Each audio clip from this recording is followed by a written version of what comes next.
প্রিয় ভাই বোনেরা, আমাদের মহান মুক্তিযুদ্ধের মূল মন্ত্র ছিল সাম্য, মানবিক মর্যাদা, সামাজিক সুবিচার।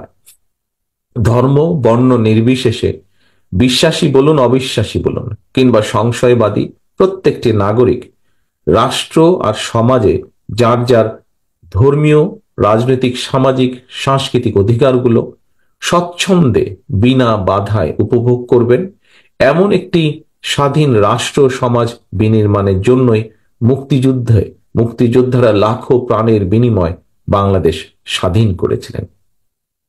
কে মুসলমান, কে হিন্দু, কে বৌদ্ধ, কে খ্রিস্টান, মুক্তিযুদ্ধের সময় আমাদের এমন কোনো জিজ্ঞাসা কিন্তু ছিল না। অতএব স্বাধীন বাংলাদেশ সংখ্যালঘু কিংবা সংখ্যাগুরু এসব নিয়ে চিন্তার কোনো কারণ নেই। ধর্ম বর্ণ নির্বিশেষে বাঙালি, অবাঙালি, বিশ্বাসী, অবিশ্বাসী কিংবা সংশয়বাদী, বাংলাদেশের প্রতিটি নাগরিকের একমাত্র গর্বিত পরিচয়, আমরা সকলে বাংলাদেশী। এই বাংলাদেশ আপনার, আমার, আমাদের সবার।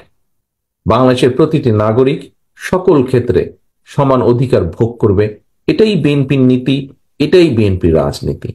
হিন্দু ধর্মাবলম্বী প্রিয় ভাই বোনেরা, সবশেষে বলতে চাই, আমি বিশ্বাস করি আপনার, আমাদের দল বিএনপি বিশ্বাস করে দল মত ধর্ম যার যার, রাষ্ট্র সবার, ধর্ম যার যার, নিরাপত্তা পাবার অধিকার সবার।